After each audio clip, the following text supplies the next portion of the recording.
Gracias, doctora Ortiz.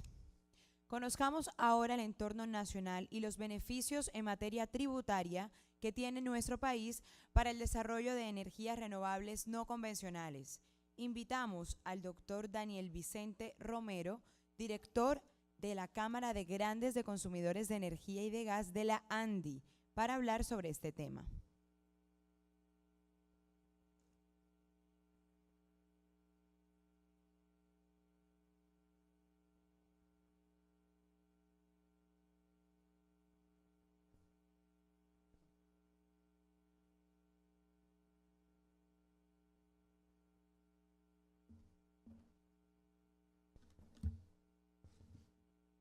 Muy buenos días a todos. Em, Voy a hablar de beneficios tributarios. Realmente este es el espacio para escuchar sobre ello y es muy importante, como decía la viceministra Ruth, para el tema de la viabilidad financiera. Pero para eso pues voy a invitar al doctor Lucas Moreno. Voy a hacer una breve presentación antes de ello, porque ellos son de la firma Brigada Urrutia, que tienen bastante experiencia en todo el tema tributario. Entonces, nada mejor que esa parte de los beneficios tributarios se lo indique precisamente los que tienen experiencia en ello. Por mi parte, soy el director de la Cámara de Grandes Consumidores. Tengo una pequeña agenda, me voy a gastar 5 minutos de los 30 minutos que hay disponibles para este tema. Les voy a presentar qué es la Cámara de Grandes Consumidores de Energía y Gas, para dónde va la demanda de energía, porque es muy importante tenerlo en cuenta cuando uno está revisando este tema de las fuentes renovables no convencionales, cuál es el impacto que actualmente tenemos con esa estructura de generación y demanda, de oferta y demanda sobre los precios en bolsa de energía, que le pueda dar a uno una idea de cómo se van a comportar los precios futuros a través de los contratos. ¿Qué ha pasado en el entorno internacional? Esas son 3 filminas básicamente, que van a mostrar qué tan viable es ahí vamos a tener una pequeña conclusión de introducir esas fuentes renovables no convencionales en la actual canasta energética. Y por último, un tema que puede llamarle la atención a muchos es qué están pensando los grandes consumidores sobre este tema. Entonces, la primera parte es qué es la Cámara. La Cámara está formada básicamente por 36 miembros. Esos 36 miembros, algunos tienen 2 plantas, otros tienen hasta 11 plantas. En total consumen el 40% de la demanda total del país industrial, de la demanda eléctrica industrial, el 40% de la demanda industrial. Y en gas natural consumen el 75% de la demanda industrial de gas natural. O sea, son 36 grandes consumidores, pero cerca de 70 plantas de producción. Nosotros al interior de la Cámara tenemos un plan estratégico que básicamente en el tema de energía eléctrica se traduce en 5 acciones prioritarias. Vemos que las fuentes renovables no convencionales le pegan o estarían incluidas en más o menos 4 retos, 4 de los 5 retos. Es en adicionar nueva oferta de energía, en que las plantas productivas tengan la posibilidad de hacer autogeneración con venta de esos excedentes a la red, en participación de la demanda. Algo que no lo incluí aquí en la presentación es que realmente la ley 1715 no es solamente de fuentes renovables no convencionales de energía eólica, fotovoltaica, sino tiene un aspecto muy importante que es la respuesta a la demanda. ¿Y qué es eso? Es la participación activa de todos los consumidores en el sistema. Eso también es una fuente renovable no convencional, debía haberlo incluido realmente aquí. Pero es la posibilidad realmente de tener más flexibilidad de responder, porque actualmente la demanda es, digamos, no responde ante las señales de precio. Con esa respuesta a la demanda, junto con las fuentes renovables no convencionales como fotovoltaica, eólica y esto, pues vamos a tener mucha más capacidad realmente de respuesta y de tener una eficiencia en la formación de precios. Y por último, en estos 5 retos, precisamente mejorar la eficiencia en toda la cadena. O sea, tenemos que mejorar la eficiencia en el uso de las plantas de generación, mejorar la eficiencia en el uso de las redes de distribución y, por supuesto, como decía la viceministra Ruti, la eficiencia en el consumo de nuestras plantas industriales. Eso hay que trabajarlo también de una manera bastante fuerte. ¿Cuál es el crecimiento de la demanda? Pues en los últimos 13 años la demanda ha crecido a nivel de Latinoamérica, la demanda de energía eléctrica en un 50%. Y de acuerdo a las cifras de la UDME, de aquí al 2030 vamos a crecer en otro 50%, más o menos un crecimiento anual del 3%. Es decir, vamos a necesitar 50% más de energía de aquí al año 2030. ¿Y cómo se han comportado los precios de la bolsa en los últimos años? Ha sido un tema bastante polémico.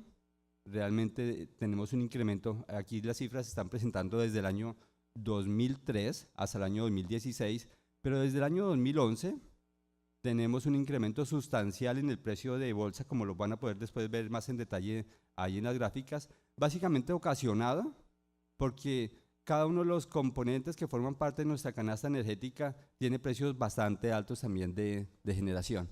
El senador Name nos decía ayer, tenemos la energía más costosa a pesar de que tenemos la generación más económica. Sí, la generación probablemente con agua, gas, pero tenemos ahí una generación térmica que es bastante costosa, que probablemente la que nos está, o no probablemente, que es la que nos está marcando precios en muchas horas, llevándonos a este nivel de precios cercano a los 250 precios el kilovatio en promedio para el año en precio de bolsa. Lógicamente esto se ve traducido en los precios que nos ofrecen en los contratos. A nosotros generalmente no nos exponen en bolsa, en los últimos años sí, tenemos una exposición cerca del 20% de la demanda industrial está expuesta a bolsa, pero los que tienen precios fijos también, el agente suministrador le ofrece es un promedio, digamos, él hace un cálculo de forma tal que lleva el precio de bolsa a un nivel plano que le pueden ofrecer a uno una tarifa realmente plana, pero el fundamental para la formación del precio de los contratos es el precio de bolsa. Qué pena, Lucas, me estoy demorando demasiado. Entonces, todo esto lo que nos está diciendo es, tenemos que adicionar energía, por lo menos en el 20% de energía que está expuesta a bolsa, que en todo el país serían 13.000 gigavatios hora. Esa es una adición de energía que los grandes consumidores, lógicamente, venimos gestionando hasta el gobierno nacional, ante el gobierno nacional, y nos preocupa que no se estén tomando las medidas porque realmente tenemos cubrimiento hasta el año 2021, pero ¿a qué nivel de precios si no logramos, si no solamente incrementar la energía que corresponde a nuestro crecimiento del 3% anual? O sea, la energía que hay actualmente, que nos va a dar confiabilidad, solamente alcanza para cubrirnos el crecimiento normal de la demanda, pero tenemos 20% de demanda expuesta a bolsa y esos son 13.000 gigavatios que tenemos que abastecer prontamente, si no queremos tener problemas en el tema de precios. 3 filminas adicionales. ¿Qué ha pasado en el entorno internacional? Lo mostraron varios expositores. Básicamente es la indicación que sí se puede, tenemos precios alrededor de $55 el megavatio hora en las subastas de México, en la subasta de Argentina precios por debajo de los $60 el megavatio hora, en la subasta de Brasil alrededor de los $53 el megavatio hora, y en la subasta de Chile, aquí, con una subasta en energía fotovoltaica 120 megavatios alrededor de los $30 el megavatio hora. Es decir, que realmente es energía que puede ser bastante competitiva si la logramos ingresar al sistema. ¿Es viable? Pues yo solo quiero comentarles que si es viable en Estados Unidos, que tiene un precio para la industria y para el sector residencial bastante competitivo, pues es lógico que sea viable también para nosotros. Esa filmina, la conclusión para mí debería ser, tenemos que acelerar la introducción de las fuentes renovables no convencionales, porque si lo están haciendo países que tienen un precio para el usuario final más competitivo que nosotros estamos quedados en hacer su ingreso al sistema. Y es una oportunidad para el Caribe, por supuesto. 2/3 partes del potencial eólico están ubicados aquí en el Caribe. El potencial eólico son 30.000 megavatios que tenemos la posibilidad de colocar aquí solamente en Guajira. O sea, 2/3 partes estarían aquí en la costa. Y por supuesto, como lo mostraba la viceministra Ruti, tenemos un promedio de irradiación mensual de 5. Bueno, no me acuerdo cuáles son las cifras, watts hora por metro cuadrado, que a nivel de todos los otros países es alrededor de los 3. Entonces estamos muy por encima de esos promedios de irradiación fotovoltaica. 2 minuticos más. ¿Qué están pensando los grandes consumidores? Básicamente hicimos una encuesta, le preguntamos a estos 36 afiliados si están interesados en esquemas con autogeneración. El 56% nos dijeron sí, con fuentes renovables no convencionales, 56%, o sea que muchos están pensando. Un 25% nos dijo, estamos pensando, pero no importa si es con fuentes renovables no convencionales o con convencional, no interesa. O sea, están también pensando en autogeneración, y solamente un 19% nos dijo, no estamos pensando en hacer autogeneración. O sea, un porcentaje del 80% está diciendo, queremos hacer autogeneración, 56% con fuentes renovables no convencionales, y el resto no importa, van a revisar los 2 temas. Estaba interesado en un proyecto de autogeneración llave en mano, o sea, que alguien le construya la planta y él seguir con su problema de hacer el AOM o toda esa cuestión. nos dijeron un 75% que sí estamos interesados en que alguien nos construya la planta y nosotros ser los propietarios de esa planta. Por supuesto, eso tiene una cantidad de retos ahí adicionales después. Pero bueno, ese es un tema para que ustedes lo conozcan, es importante. Sí hay un 75% interesados en ese tipo de proyectos y un 70% está interesado en simplemente que le vendan la energía, que sea de fuente renovable no convencional y ellos simplemente como un PPA, o sea, lo mejor para un inversionista. Ellos construyen el proyecto, son los dueños, al final probablemente le entregan la planta, pero mientras tanto simplemente le venden la energía al usuario industrial, o sea, suscribir un contrato con ellos. Y la última filmina es el 87% de los industriales, es una muy buena noticia, está implementando programas de sistemas de gestión energética de los grandes consumidores. Eso nos va a permitir realmente mejorar la eficiencia en el sistema de consumo industrial. Por último, para los que son miembros de ESCO, de empresas de servicios energéticos, el 81% sí conoce realmente el esquema de ESCOs. O sea, sí lo están conociendo. Un 75% nos dijo conocemos el sistema a través del sistema de gestión de ahorros, modelos de gestión de ahorros, y un 40% conocemos el modelo de gestión de desempeños. Un 19% únicamente dijo no conocemos este tipo de sistema. Es decir, realmente sí hay un conocimiento de las ESCO, no sé por qué no se está implementando realmente tanto ese contrato de beneficios compartidos, es un tema que tenemos que trabajar conjuntamente. Ahora sí, por último, lo que venían ustedes a escuchar y es los beneficios tributarios a cargo del doctor Lucas Moreno de Brigaro Urrutia.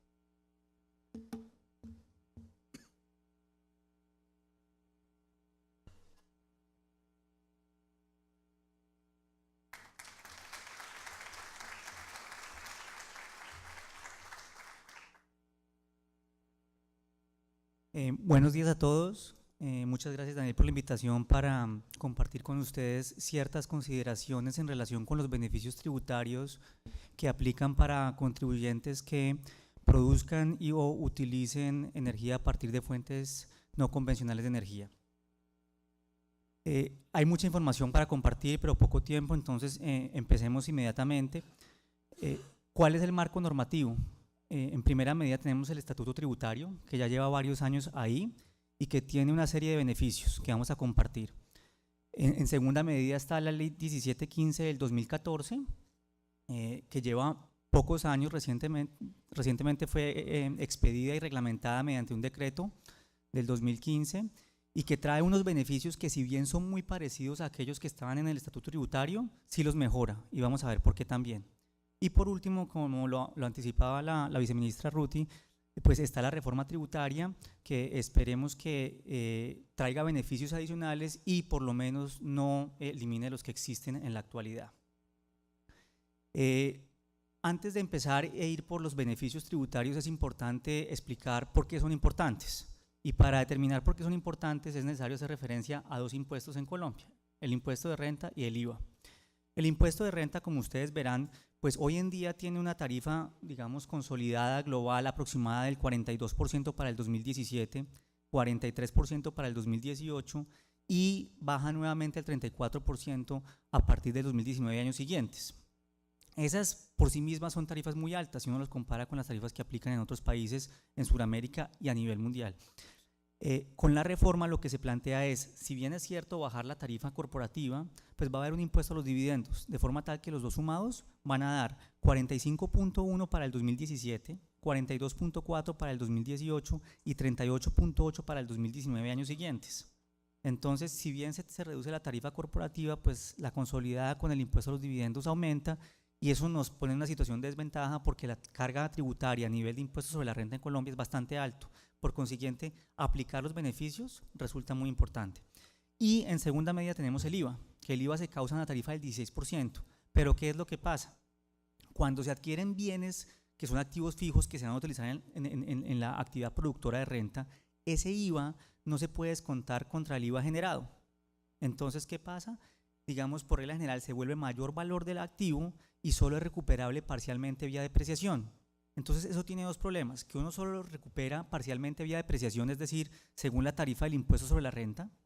Entonces en el caso que estamos revisando, pues uno recupera más o menos entre el 40 y el 45%, pero además no lo recupera inmediatamente, sino que lo recupera durante el término de depreciación del activo. Entonces también hay un efecto financiero importante. Hoy en día, ¿qué pasa? Tenemos que de los 16 puntos de IVA, 2 son descontables y el 14% restante se va a hacer mayor valor del activo y a recuperarse vía depreciación.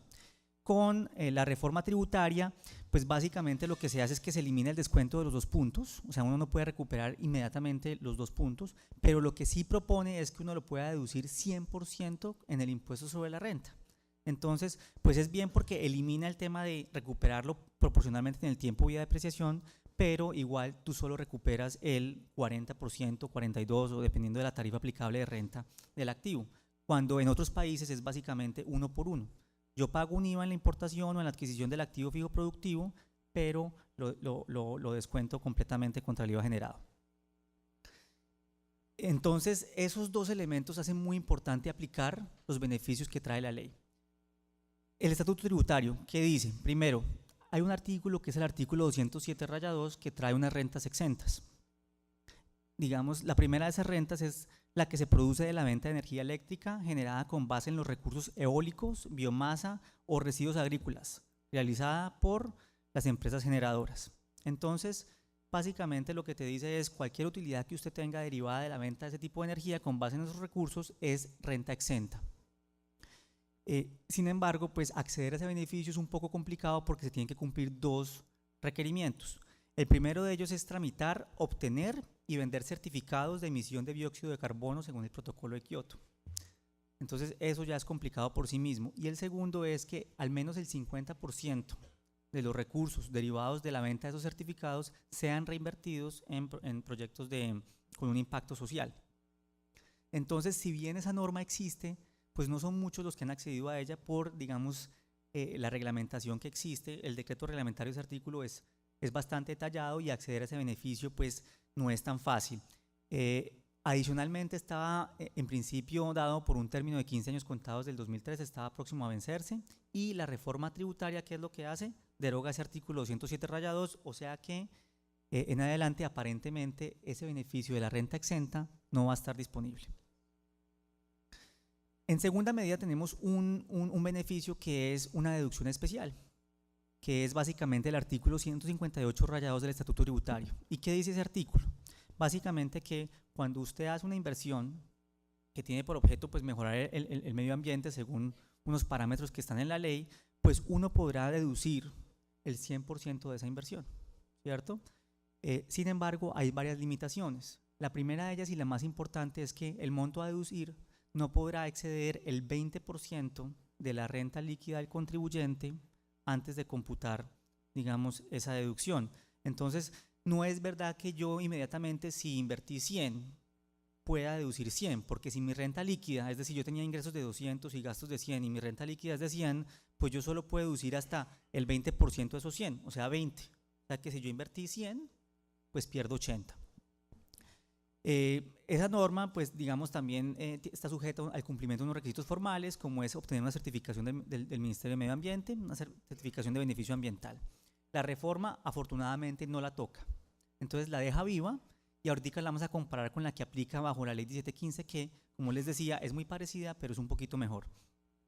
También el Estatuto Tributario trae unos beneficios en materia de no causación de IVA. Y básicamente es el artículo 424 y el artículo 408 literal F, y palabras más, palabras menos, lo que dicen estos artículos es que cuando, digamos, se adquieran activos y dependiendo del beneficio que se vaya a aplicar, si son nacionales o importados, porque hay un beneficio que solo aplica para los, digamos, que son importados y no producidos en Colombia, si se cumplen ciertos requisitos, pues no se va a causar ese IVA. Y como les anticipaba, eso es muy importante porque ese IVA no se recupera, sino que solo se recupera vía depreciación, es decir, como gasto en renta y durante el término de vida útil de ese activo.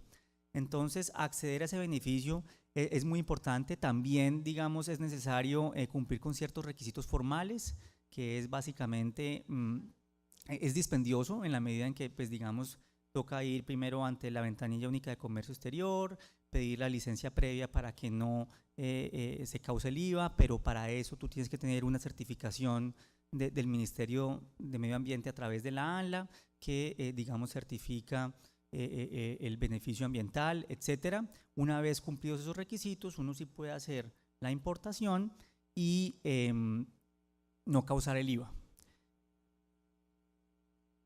Entonces, digamos, esos son como los tres grandes beneficios que existen hoy en día a la luz del estatuto tributario. Entonces, repito, una renta exenta que se va con la reforma tributaria, una deducción especial, que es usted puede deducir el monto que invirtió, pero hasta ciertos límites, y tercero, una no causación de IVA en la importación o adquisición de ciertos bienes, básicamente destinados al mejoramiento del medio ambiente. La ley 1714, ¿qué es lo que hace? La ley 1714 también trae una deducción especial. Esa deducción especial, como les anticipaba, es muy parecida a la que ya existe en el artículo 158-2, pero es mejor por varias razones.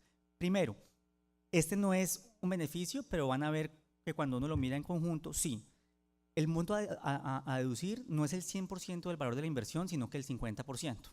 Entonces, en ese sentido está, digamos, un poco no tan bueno como el beneficio que aplica en el 158-2. Sin embargo, lo que dice la norma es que uno puede aplicar esa deducción dentro de los 5 años siguientes a aquel en que se realizó la inversión. No es como el artículo 158-2 que yo solo lo puedo deducir en el año en que hice la inversión y si no supera los montos, pues pierdo el beneficio. En este, si tú no lo superas, si tú superas los montos en el año en que hiciste la inversión, pues tienes los próximos 5 años para ir imputándolo de manera gradual. Entonces, también otro de los requisitos es que anualmente no se podrá exceder el 50% de la renta líquida del contribuyente antes de computar el gasto. Acuérdense que antes era el 20%, entonces ya el limitante se subió, ya no es el 20 sino el 50, y fuera de eso, si no te alcanza con ese 50, tienes 5 años más. Entonces, de nuevo, esta ley 1715 sí beneficia a los contribuyentes en la medida en que les da, digamos, más oxígeno para poder aplicar la deducción. Al igual que en el caso del artículo 158-2, pues se necesita de una certificación del medio ambiente, del Ministerio de Medio Ambiente, a través de la ANLA, y muy bueno, este artículo expresamente dice que adicional a la posibilidad de deducir el 50% de la inversión, se tendrá derecho a la depreciación del activo. Entonces, si no hubiera existido este artículo, pues habría habido una gran discusión en cuanto a si uno puede, además de deducir el valor de la inversión, puede depreciar el activo, porque esos son beneficios concurrentes y esos beneficios concurrentes en materia tributaria por regla general están prohibidos. Pero esta norma fue más allá y digamos, eso sí hay que reconocerlo tanto al gobierno como al Congreso, que permitió, digamos, tomar esos dos beneficios, la depreciación más la inversión más la deducción especial. Pero ¿qué es lo que pasa? Y aquí voy a intentar ser lo más claro posible, porque esto es un elemento muy técnico del Estatuto Tributario colombiano. Estas deducciones especiales no son un ahorro definitivo en materia de impuestos. ¿Por qué? Porque en Colombia existe un principio básico rector, y es que no hay impuesto a nivel del accionista si la utilidad estuvo gravada a nivel de la sociedad. Solo hay un nivel de impuestos. Se paga a nivel de la sociedad y no se paga a nivel del accionista cuando se reparte el dividendo. ¿Cuándo puede ser que la utilidad no esté gravada en cabeza de la sociedad? Pues cuando la utilidad contable es diferente de la utilidad fiscal. Entonces, si yo tengo un gasto fiscal que no es contable, eso va a hacer que mi utilidad fiscal sea menor a la contable. Es decir, que haya utilidades corporativas que no pagaron impuestos sobre la renta. Y eso va a hacer que cuando yo distribuya esas utilidades corporativas que no estuvieron grabadas en cabeza de la sociedad, pues se genere ese impuesto que supuestamente me ahorré por la deducción especial. Entonces, es muy importante tener presente eso, porque es muy técnico del sistema tributario colombiano. Estos beneficios tributarios no son un ahorro definitivo, es básicamente un diferimiento en el pago del impuesto. Diferimiento hasta tanto tú distribuyes esas utilidades corporativas que no pagaron impuestos en cabeza de la sociedad, la distribuyes al accionista. Entonces, con la reforma tributaria, ¿qué ocurre?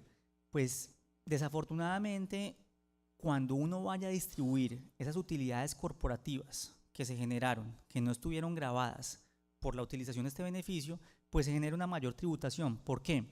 Porque la reforma tributaria plantea que la tributación de esas utilidades que no estuvieron grabadas en cabeza de la sociedad se graben a nivel del accionista a una tarifa consolidada del 41.5%, 35% de renta más el 6.5% de impuesto a los dividendos.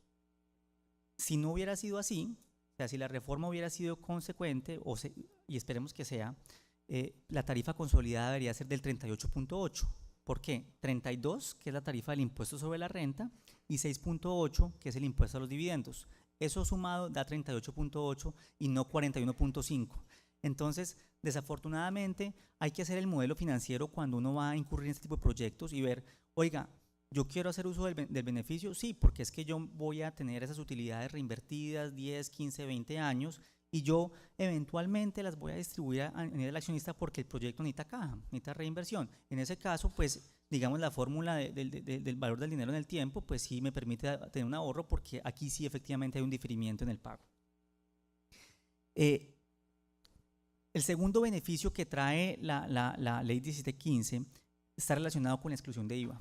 Y básicamente dice que los equipos, maquinaria, elementos, muy importante, nacionales o importados, o sea, no se limita la aplicación del beneficio a que no haya producción nacional, o inclusive la adquisición de servicios en Colombia en el exterior.